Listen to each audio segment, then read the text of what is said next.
나눔이라는 주제로 이제 구성을 하게 됐고요. 그 안에서 창의적 방식으로 나눔이라는 것을 어떻게 같이 공유할 것인가를 이야기하려고 합니다. 설명을 드리기 전에 간단한 동영상을 하나 보여드릴게요. 스페인어라서 잘 모르시겠죠? 혹시 알아들으실지도. Yo me voy y vengo en 5 minutos. 5. ¿Vale? A ver, cuando yo me vaya, ¿eh? Contar hasta 3. 1, 2. 사실 말을 몰라도 그 사진 촬영을 한다고 모델로 친구들을 불러놓고 사진 기사가 좀 늦으니까 5초 정도 5분 정도 기다리자 이렇게 이야기하면서 간식을 주고 갑니다. 근데 간식이 한 접시에만 다 있는 거예요. 친구들이 어떻게 하나 보세요.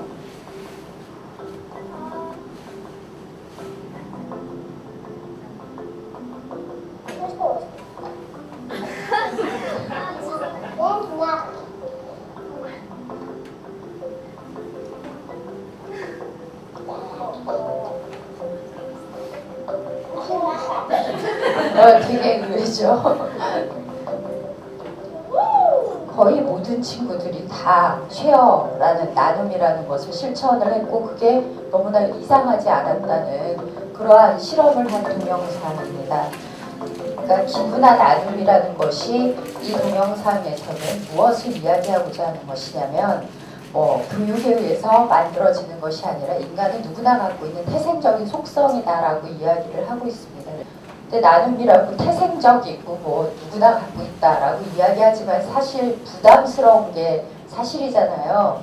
사전에서 찾아보면 둘 이상으로 하나를 가르는 것이고 몫을 분배하는 것이고 주고받고 함께하는 것이다 라고 되어 있어서 뭔가 하나 내가 갖고 있는 것을 자른다라는 개념이 사전적 정의다라고 이야기할 수 있을 것 같습니다.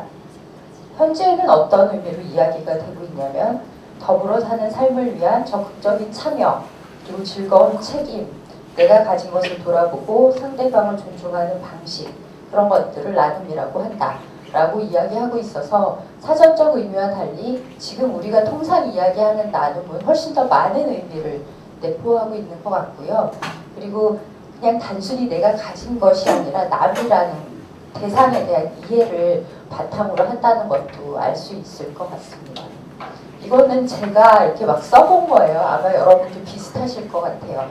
제가 평소에 나눔을 생각했을 때 어떤 단어가 연상이 될까 이제 고민을 하면서 이 PPT를 만들었는데 그냥 막 써봤더니 한 이 정도로 만들어지더라고요. 비슷하세요? 그래서 이걸 쭉 쓴 다음에 도대체 나는 나눔을 어떻게 생각하는가를 한번 혼자 분석을 사실은 해봤어요. 그래서 분석을 했더니 이렇게 나뉘더라고요. 과시적 이벤트일까? 라는 것이 이제 궁금해지기 시작했고 TV에서나 남의 일처럼 어떻게 남의 일로만 그것이 되는 것일까? 아니면 그냥 나눔이라는 것은 주기만 하는 것일까? 일방성일까? 아니면 무엇을 가져야만 반드시 할 수 있는 것일까? 그래서 좀 더 쉽게 나눔이 어떤 방식이어야 하고 어떻게 되어야 하는가에 대해서 같이 얘기를 해보면 좋겠다라는 생각을 하게 됐고 그 뒤에 순서를 정하게 됐습니다.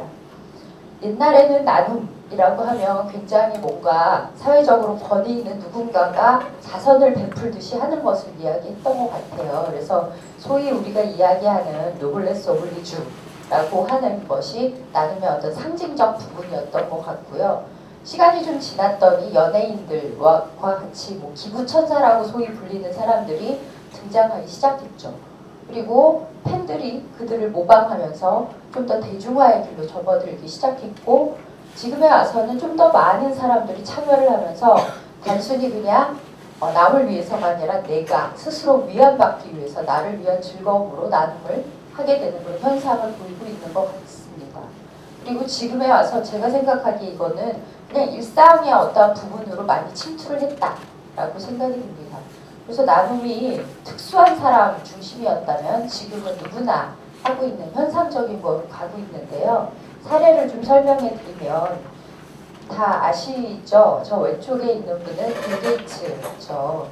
세계에서 손가락 첫째에 들어가는 부자이잖아요. 이런 분들이 했습니다. 워렌 버핏이나.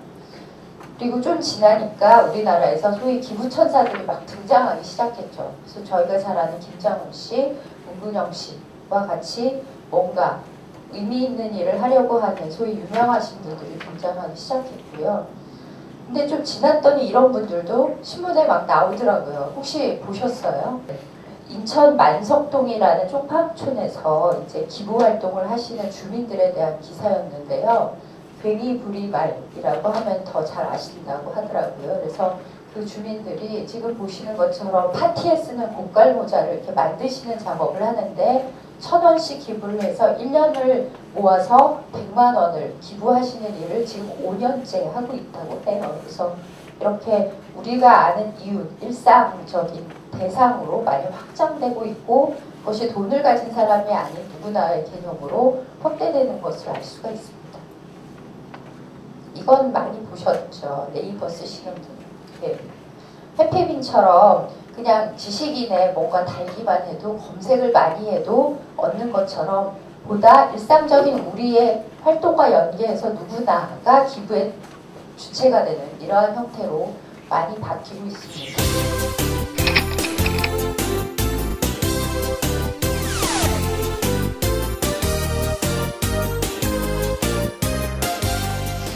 뭔가 물질적인 대상이 나눔의 하나의 대상이 되었던 것처럼 지금에 와서는 그것이 좀 더 확장이 되고 무형화되면서 지식이나 경험 그리고 일상적인 삶의 행동으로 연계가 되는 특성을 보이고 있습니다.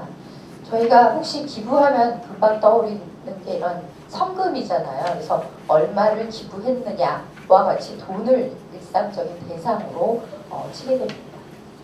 좀 지났더니 돈에서 이어서 지금 무한도전이라는 프로에도 나왔었는데 쌀이 하나의 대상화되는 현상을 보이고 있죠. 이 스타의 어떠한 그 후원이라는 명목으로 그 사람의 이름으로 이제 후원을 하는데 쌀 화환이라고 해서 돈이나 다른 물질로 기부하는 것이 아니라 쌀을 이용을 해서 불우이웃에게 그것을 환원시키는 이러한 기부의 형태로서 화환을 주는 이러한 문화가 요새 성행하고 있습니다.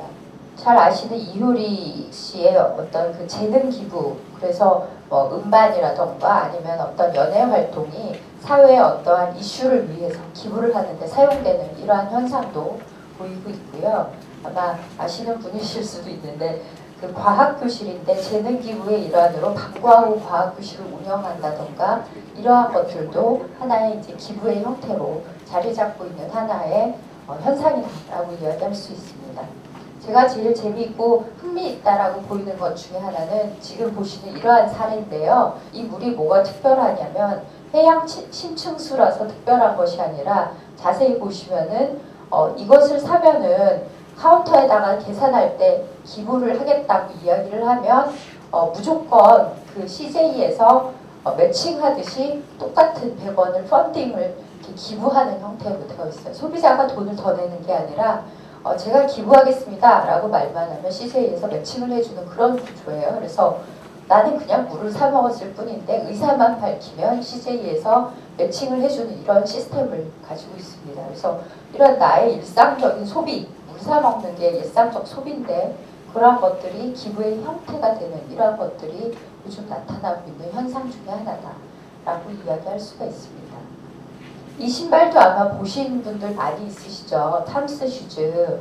이것은 여기 보시는 이분이 그 남미를 여행할 때 맨발로 다니는 많은 아이들을 보고 신발을 하나씩 기부해 주는 것을 하나의 사업의 아이템으로 만들어서 생긴 브랜드이고 그 남미 지역에 특수한 신발 만드는 기술을 이용을 해서 이 탐스라는 슈즈를 만들고 있어요. 그래서 뭐 아시겠지만 내가 이 신발을 하나를 사면 신발 한 켤레를 그 지역의 아이들에게 공짜로 주게 되는, 그래서 나는 내 신발을 사는 행위지만 기부를 하게 되는 행위를 하게 되는 그러한 컨셉을 갖고 있는 신발입니다.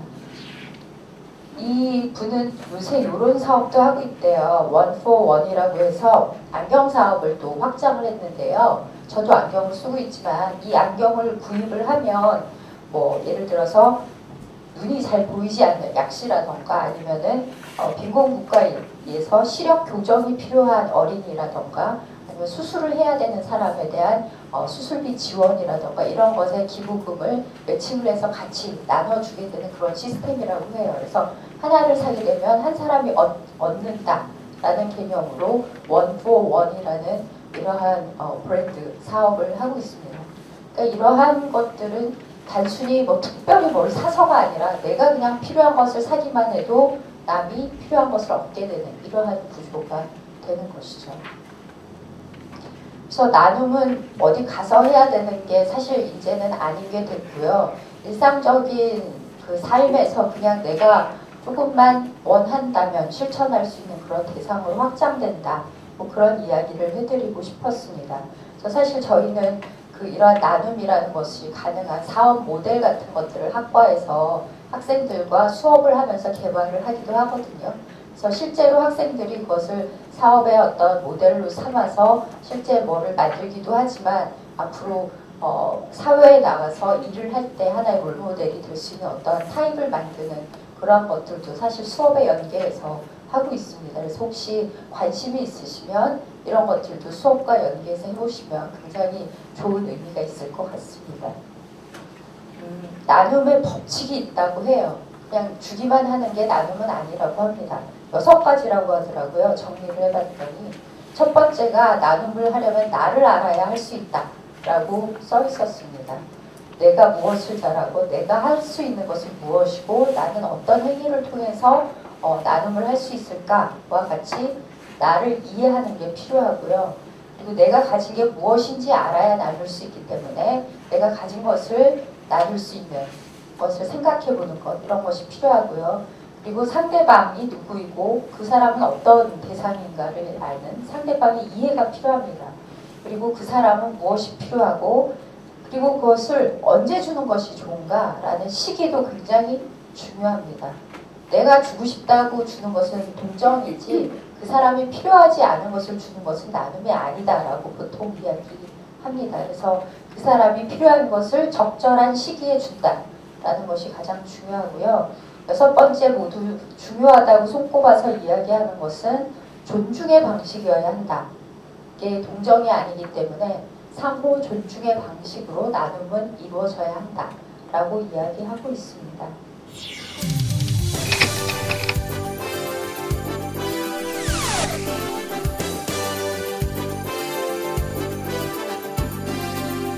저희가 하려고 하는 것을 테마를 잡았는데요. 물방울 티셔츠라고 주제를 잡았어요. 그래서 물이라는 것을 주제로 해서 나눔을 실천하는 티셔츠라는 것을 같이 워크샵을 통해서 제작을 해보려고 해요. 그래서 제가 지금까지 설명해드린 나눔의 이야기들이 이 티셔츠에 어떻게 녹아 들어가고 여러분들이 하시는 작업은 그것을 어떻게 보여주는 것인가를 좀 설명을 해드리도록 하겠습니다.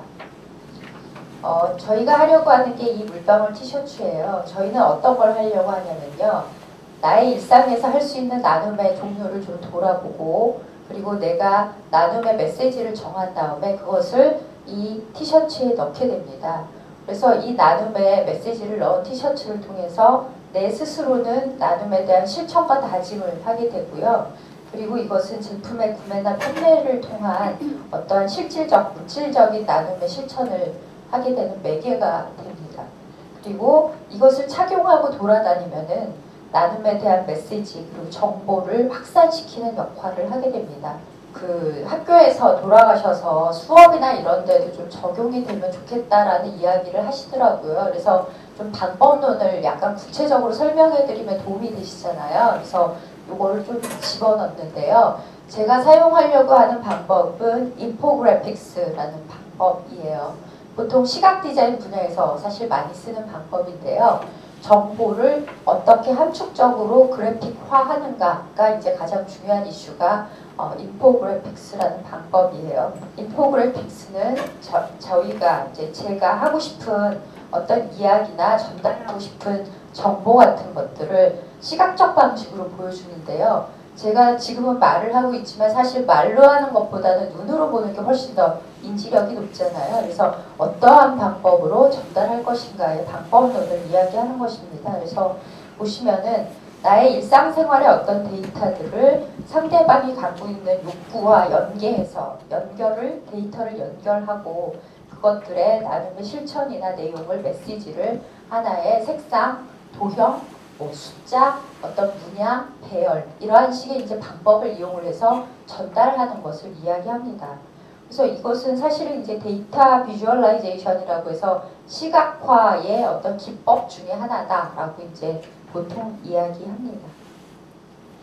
이 사례를 좀 보여드리면 이런 것들이 이제 보통 인포그래픽스라고 하는 것들인데요. 보시면 이게 숫자로 보는 아이폰 도입 1년을 요약한 것이에요. 그러니까 뭐 예를 들면 아이폰이 도입된 지 몇 년이 되었으며 가입자가 얼마나 되었으며 뭐 이런 식의 데이터들을 텍스트가 아니라 보시는 것과 같이 하나의 다이어그램이라던가 아니면 기호화된 무엇이라던가 숫자로 정리한 것들이죠. 보면은 저희가 다 읽지 않아도 중요한 것들을 먼저 이렇게 캐치해서 볼 수가 있잖아요. 그래서 선별적인 정보를 취득을 할 수가 있고 즉각적인 정보를 취득을 할 수가 있는 장점이 있는 것이 이 인포그래픽스의 특징이다라고 이야기할 수가 있습니다. 굉장히 직관적이다라고 이야기할 수가 있죠. 지금 보시는 이 동글동글한 버블은 Many Eyes라고 하는 그 소프트웨어가 있어요. IBM에서 나온 무료 배포 소프트웨어인데요. 관심이 있으시면 나중에 수업을 하실 때도 한번 사용해보시면 좋을 것 같습니다. 그 Many Eyes는 어떤 역할을 하냐면 데이터들이 있을 때 내가 어떠한 데이터들을 예를 들어서 퍼센티지 아니면 우선순위라던가 빈도별로 정리하거나 해서 그것을 보다 쉽게 시각화해주는 프로그램이에요. 그래서 엑셀처럼 표를 집어넣기만 하면 자동으로 이렇게 버블 형태로 보여준다거나 다른 형태로 보여주는 이런 프로그램입니다. 사용법은 굉장히 쉬워요. 그래서 한번 수업이나 다를 때 사용해 보시면 좋을 것 같아요. 보시면은 면적이 큰 게 당연히 빈도수가 높은 데이터입니다. 그래서 직관적으로 보기만 해도 뭐가 중요한지 금방 아실 수가 있겠죠? 이것도 마찬가지 방식인데요. 이것은 검색을 많이 한 키워드를 크게 보여주는 프로그램이에요. 글자나 어떤 문양보다 즉각적으로 사람들한테 데이터를 아주 잘 알려줄 수 있는 방법은 숫자예요, 사실은. 그래서 숫자는 사실 글자보다 그냥 눈에 확확 잘 들어옵니다. 그래서 단순히 그냥 글씨로만 이렇게 쓰는 것보다는 숫자로 그 정보를 썼을 때 훨씬 더 지각이 잘 됩니다. 그래서 중요한 것은 숫자를 이용을 해서 표현했을 때 훨씬 더 전달하기가 쉽죠. 그래서 이것은 숫자를 이용을 해서 필요한 데이터나 시리얼 넘버 같은 것들을 기록한 것이고 그것을 색의 차이를 이용을 해서 그 유형을 분류해 놓은 그것도 인포그래픽스의 유형 중에 하나입니다. 저희가 하려고 하는 게 좀 이러한 거와 비슷해요.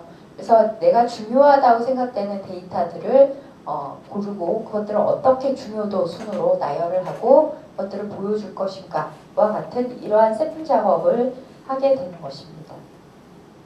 이거는 그 자기의 개인 정보를 시각화한 것이라고 해요. 그래서 뭐 예를 들어 내가 뭐 하는 시간은 평소에 뭐 49시간 정도 되고 나는 뭐 몸무게가 몇 킬로가 되고 뭐 이런 것들에 대한 자기의 개인적인 데이터를 이용을 해서 시각 디자인을 한 사례라고 합니다. 그래서 저희는 이러한 인포그래픽스를 이용을 해서 티셔츠를 디자인을 할 텐데요. 어떠한 식으로 하냐면 저희가 이따가 설명해 드릴 주제를 가지고 여러분이 고민을 하시게 됩니다. 그래서 가장 중요하게 내가 뭘 설명해야지 라는 것을 고민하게 되는 이슈를 정하는 그러한 것을 처음에 하게 됩니다. 그래서 내가 이야기하고 싶은 이슈는 무엇일까를 고민을 혼자 하셔도 되고 지금 세 분씩 이렇게 앉으셨는데 세 분씩 같이 토의를 해서 정하셔도 됩니다. 그리고 또 하나 이제 저희가 할 것은 우리가 주어진 상황을 숫자로 한번 표현해보는 작업을 할 겁니다. 지금 이것은 샘플로 이제 저 책에서 제가 스캔을 받았는데요. 그 전 세계의 환경 위기가 12시가 이제 환경 위기 종말이라고 했을 때 어느 정도의 안전한 시간이 남았는가를 이제 이렇게 표현을 한 것이라고 합니다. 뭐 그냥 뭐 어느 정도 몇 톤에 뭐가 유출이 됐고 이렇게 이야기하는 것보다 이것만 보아도 우리는 경각심을 금방 일으킬 수가 있잖아요. 시계, 시간, 뭐 숫자 아니면은 면적의 분할만 보아도 우리는 그것을 알 수 있는 것처럼 상황을 데이터화하는 작업도 해볼 생각입니다. 그리고 그 데이터를 어떠한 색이나 상징으로 표현할 것인가도 같이 생각을 해볼 예정이에요. 그래서 저기 보시는 것처럼 붉은색이 갖고 있는 어떤 열정적 이미지를 통해서 뭔가 중요한 걸 표현을 할 것인가, 아니면은 깨끗함, 하얀색이 주는 저런 깨끗함을 통해서 뭐 순수한 이미지를 한번 표현해 보고자 할 것인가. 그리고 데이터를 위치를 저희가 티셔츠를 이따 나눠드릴 텐데요. 티셔츠 사람이 입었을 때 가슴 부위가 가장 시선이 많이 가거든요. 그래서 가슴을 기준으로 해서 어떠한 위치에 데이터를 올려놓고 그것들의 중요도 같은 것들을 설명할 것인가를 고민해 보시면 좋을 것 같고요. 그 가슴 부위가 아니라 예를 들어서 저는 뭐 뭘 주울 때 엎드릴 때 등이 잘 보이는 것 같아서 등이 좀 더 전환, 뭔가 반전의 느낌이 있는 것 같아요. 그러면은 뭐 등 중에서도 허리 부분에 붙인다던가 여러분이 생각하시는 중요도의 위치라는 것도 고민을 한번 해보시면 좋을 것 같습니다.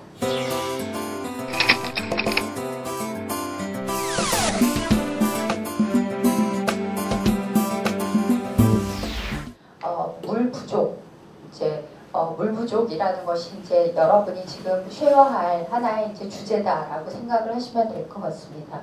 뭐 혹시 기사 보셨는지 모르겠는데 대한민국이 물 부족 국가다라고 기사가 난 거 보셨어요? 예. 그래서 물 부족이라는 것이 세계적으로 굉장히 심각한 문제이고 우리가 당면하고 있는 또 하나의 문제이기도 합니다. 그냥 아프리카에서 식수가 없어서 저렇게 고생하는 사람들만의 이야기가 아니라 우리의 이야기이기도 하기 때문에 안전한 식수와 물 사용이라는 것이 저희가 오늘 같이 이야기해 볼 주제다라고 생각하시면 될 것 같습니다. 여기 이것은 영국에 있는 요크셔의 그 수자원 관리국의 사이트에 있는 물을 절약하기 위한 그러니까 캠페인 사이트의 어떤 이미지예요. 그래서 왜 필요한 것보다 더 쓰십니까? 라고 되어 있어서 여러분이 얼만큼 필요한 것보다 더 쓰고 있는지를 이제 계산해 볼 수 있도록 지원해 주는 그런 사이트입니다. 그래서 혹시 궁금하신 분들은 한번 들어가 보시면 많은 정보 같은 것들을 얻을 수가 있습니다. 저희가 하려고 하는 것이 이것입니다. 왜 필요한 것보다 더 쓰십니까? 저희 그것을 이제 설명하기 위해서 데이터가 필요하잖아요. 그래서 그 데이터를 조금 제공을 해드릴 예정이에요.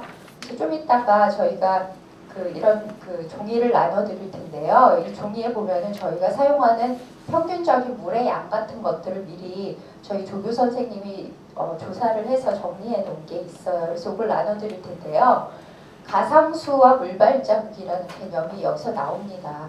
가상수라는 것은 버추얼 워터라고 그래서 제품의 생산이나 완성에 물이 얼마나 소요되는가를 평균을 계산을 해놓은 수치예요. 그러면 내가 하루에 얼만큼의 물을 소비하고 있는가를 계산해 볼 수 있는 데이터가 되는 것이고요.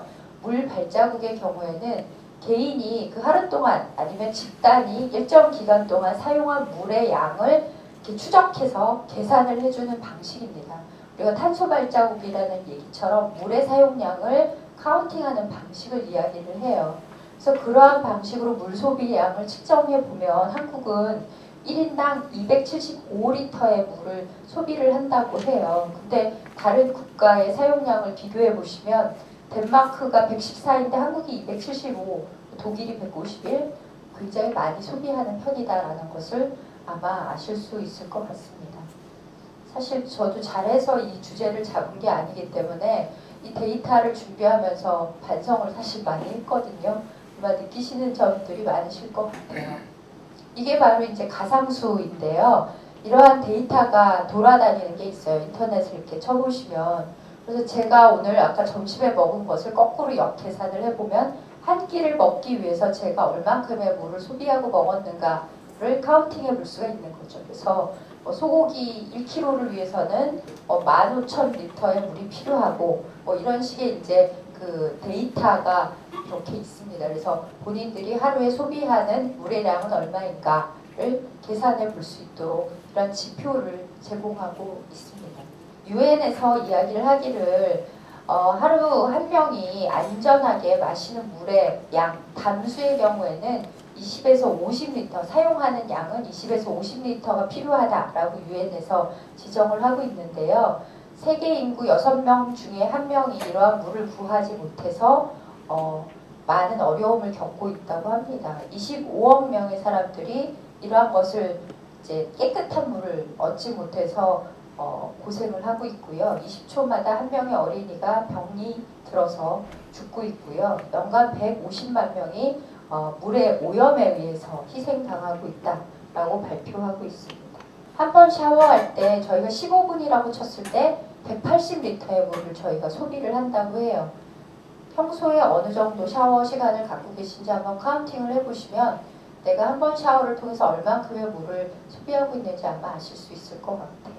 그래서 이러한 그 절약의 방식 같은 것들을 아까 제시한 그 영국 사이트나 한국의 사이트 등에서 아마 보실 수가 있을 텐데 심각한 물 부족 현상을 해결할 수 있는 저희의 생활 습관 같은 것들을 이렇게 제시하고 있습니다. 뭐 다 아시고 있는 것도 있고요. 좀 새로운 것도 아마 있으실 것 같아요.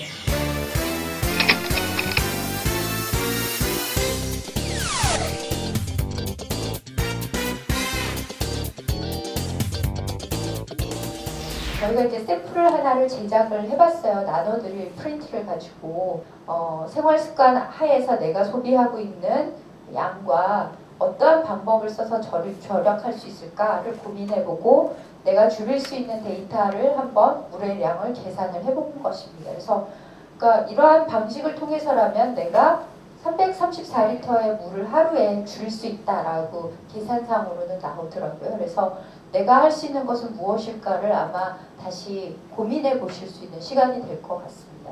그래서 여기서 중요한 것은 현재 515를 쓰고 있는데 내가 334를 줄일 수 있다라는 것을 아마 깨달으셨을 것 같은데요. 지금 나온 이 데이터 중에서 내가 가장 중요하다고 생각되는 데이터가 곧 나의 인포그래픽스의 가장 중요한 데이터로 이제 자리 잡게 되는 것입니다.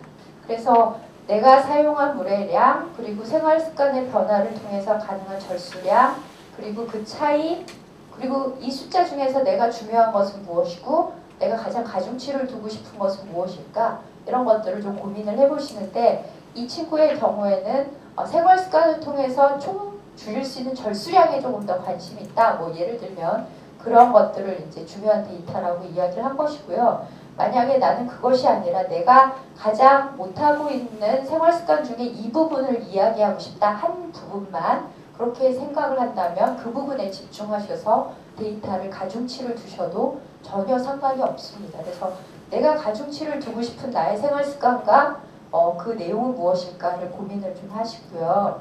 그 다음에 그것들을 비주얼라이즈, 시각화하는 것을 좀 하게 됩니다. 중요한 숫자는 무엇일까? 중요한 숫자의 색을 어떻게 해서 더 중요하다는 것을 알려줄까? 그리고 그 중요한 숫자의 위치를 먼저 정해놓고 상대적으로 덜 중요한 것들을 어떻게 배치해야 중요한 것이 더 부각되어 보일까? 같은 것들을 여러분이 이제 하게 되고요. 그래서 중요한 것은 이 메시지를 전달하는 것이잖아요. 남에게 스스로 나도 정리하지만 그래서 눈에 잘 띄어야 되고요. 주목성이 높아야 되고 메시지를 잘 전달할 수 있는 적절한 질서를 갖고 데이터가 정리가 되는 것이 좋은 방법이겠죠. 그래서 그냥 이건 제가 샘플로 해본 건데 지금 제가 생각한 것 중에는 334를 줄였다가 제일 중요하다고 생각했기 때문에 데이터 수가 좀 크고 노란색으로 잘 보이게 중앙에 배치하는 이러한 방식을 썼고요. 이것은 이제 제 마음이고 여러분들께서 중요하다고 생각하는 데이터를 정리하시면 될 것 같습니다. 그리고 선정한 숫자를 티셔츠 위에 가상으로 이렇게 얹어보게 됩니다. 그래서 얹어보고 이제 평가를 해보는 거죠. 정말 내가 중요하다고 생각되는 데이터가 정말 눈에 잘 띌까? 뭐 좀 보조적으로 제가 물방울을 얹은 것처럼 뭔가 이미지를 넣어보는 거에 좋을까? 이런 것들을 이제 해보시게 되고요. 그걸 잘라서 붙이시는 작업을 같이 도와드릴 예정이에요. 그래서 이런 작업을 하게 됩니다. 그래서 지금 보시는 것처럼 숫자를 잘라서 그리고 어떤 형태나 크기를 골라서 자르는 작업을 하게 되고요. 티셔츠에 이렇게 프린트가 될 때 거꾸로 붙여야 때문에 반전 상태로 더 올라간다고 생각하시면 될 것 같습니다. 네, 그래서 위치에다가 숫자 잘라진 것을 이렇게 그리고 잘 붙기 위해서는 겹치지 않아야 서로 숫자가 잘 붙겠죠. 왜냐하면 겹치면은 이게 붙여줄 때 서로 잘 붙지 않겠잖아요. 그래서 겹치지 않도록 배열을 좀 하시는 게 필요하고요. 그 다음에 숫자 위에 종이를 올리고 다리미로 눌러서 다릴 예정입니다. 이게 다리는 게 바로 전사 프린팅이라는 방식인데요. 우리가 보통 옷에 프린팅을 하잖아요. 근데 이것은 다리는 방식으로 프린팅을 하기 때문에 사진을 그냥 눌러 붙이는 것처럼 프린팅을 하는 방식이에요. 그래서 굉장히 쉬운 방식이죠. 그래서 압력하고 열이 있으면 쉽게 붙습니다. 그래서 눌러서 다리게 되고요. 꽉 눌러서 다려야 접착이 잘 됩니다. 그리고 열이 전사지에 직접 가지 않도록 위에 종이를 덮고서 다려주시는 게 굉장히 중요합니다. 약간 식은 다음에 뒷면에 종이를 그냥 확 뜯으시면 부분적으로 접착이 잘 안 된 부분은 뜯겨나갈 수가 있어요. 그래서 끝부분부터 순차적으로 살살살살 띄시면 깨끗하게 아주 딱 떨어지거든요. 그래서 그러한 방식으로 띄시면 될 것 같고요. 혹시 떼다가 조금 이렇게 덜 붙은 경우도 있어요. 그런 경우에는 다시 다려주시면 다시 녹기 때문에 마찬가지로 확인을 하시면서 떼시면 별로 실수 없이 잘 하실 수가 있습니다. 그래서 지금 보시는 것처럼 이런 전사가 완성된 이미지가 탄생하게 되고요. 이것을 착용을 이렇게 해보실 수 있습니다. 그리고 저희는 착용을 할 예정이고요. 입으시고 이것이 어떤 데이터로 내가 어떤 메시지를 전달하고자 했는지를 같이 이야기하는 시간을 마지막에 30분 정도 가져볼 예정입니다. 그래서 의미를 조금 같이 생각하시면서 데이터를 놓는 그러한 작업을 해주시면 좋을 것 같습니다.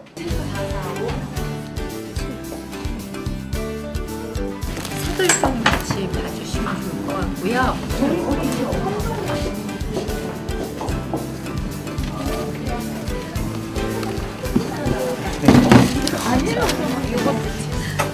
보니까 730이더라고요. 엄청 많이 오르고 굉장히 재료가 안 듭니다. 기본적으로 잘 씻지를 않고요.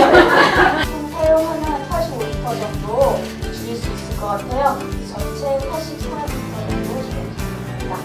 메이킹을 하고 나서 결과가 재밌기도 하지만 그 과정에서 자기를 이렇게 돌아볼 수 있는 계기가 돼서 그 부분이 아마 교육적으로는 의미가 되지 않나 그런 생각이